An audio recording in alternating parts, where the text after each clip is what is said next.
പാകിസ്ഥാനും ഇന്ത്യയുമായിട്ടുള്ള എന്തെങ്കിലും കളികളിൽ ഈ പാകിസ്ഥാനെ ജയ് വിളിച്ചുകൊണ്ട് കുറെ നാറികൾ, കുറെ രാജ്യദ്രോഹികൾ വരും. അതുപോലെ ഇവിടെ ഇപ്പോ വന്നിരിക്കുന്നു മറ്റാരുമല്ല റിയാസ് സലീം. ആ പറഞ്ഞവനെ ഇങ്ങോട്ട് വിളിച്ചോണ്ടാ അടിച്ചവന്റെ കർണക്കുട്ടി ഞാൻ പൊട്ടിക്കും. യുവമാരെ എല്ലാം ചവിട്ടി പുറത്താക്കണം. മനസ്സിലായി? ഇവനെയൊക്കെ രാജ്യദ്രോഹ കുറ്റം ചുമത്തി ജയിലിൽ അടക്കണം, തൂക്കിക്കൊല്ലണം. വെടിവെച്ച് കൊല്ലണം. രാവിലെ അറ്റാക്കുമായി ബന്ധപ്പെട്ടുകൊണ്ട് എന്ത് ചെയ്തു? ഈ നാറി മാത്രമല്ല, മറ്റൊരുത്തിയും കൂടിയുണ്ട്. ഒരുത്തിയുടെ പോസ്റ്റും കൂടി കണ്ട് അവള് സിനിമാ നടി എന്നൊക്കെയാണ് പറയണത്.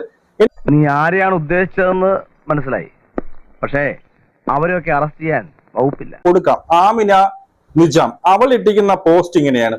അവൾ ഭീകര പ്രസ്ഥാനങ്ങളുമായി ബന്ധമുണ്ടോ എന്ന് ഞാൻ സംശയിക്കുന്നു.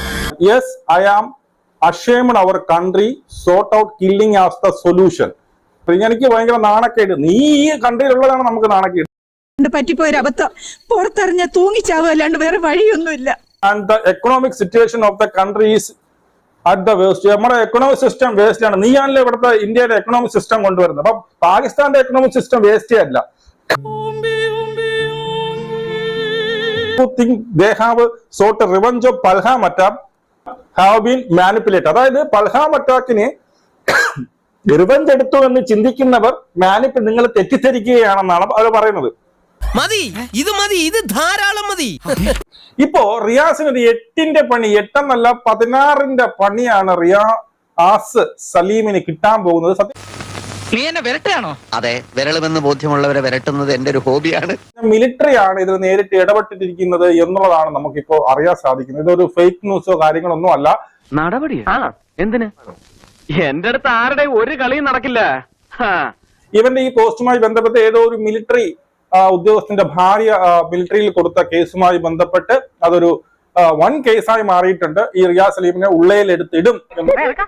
എന്നെ വകുപ്പ് പഠിപ്പിക്കാൻ നീ ആരാടാ? നീ ഞരമ്പേ കളിക്കുമ്പോഴേ ഞാൻ വരമ്പേ കളിക്കുവാ. നമ്മുടെ ഇന്ത്യയിൽ ഇരുന്നിട്ട് നമ്മുടെ ഈ നാടിനെ തന്നെ തരം താഴ്ത്തുന്ന രീതിയിൽ ഒരു പ്രവൃത്തി ചെയ്യുമ്പോ അത് കംപ്ലൈന്റ് ചെയ്യണമെന്ന് എനിക്ക് തോന്നി. പിന്നെ എന്താണ് അതിനുള്ള വഴികൾ നോക്കി. പിന്നെ ഞാൻ സൈബർ സെല്ലിലേക്ക് ആദ്യം കംപ്ലൈന്റ് രജിസ്റ്റർ ചെയ്തു. നിന്നെ കുറിച്ച് എന്തൊക്കെ അനാവശ്യമാണോ പറഞ്ഞെന്നറിയോ?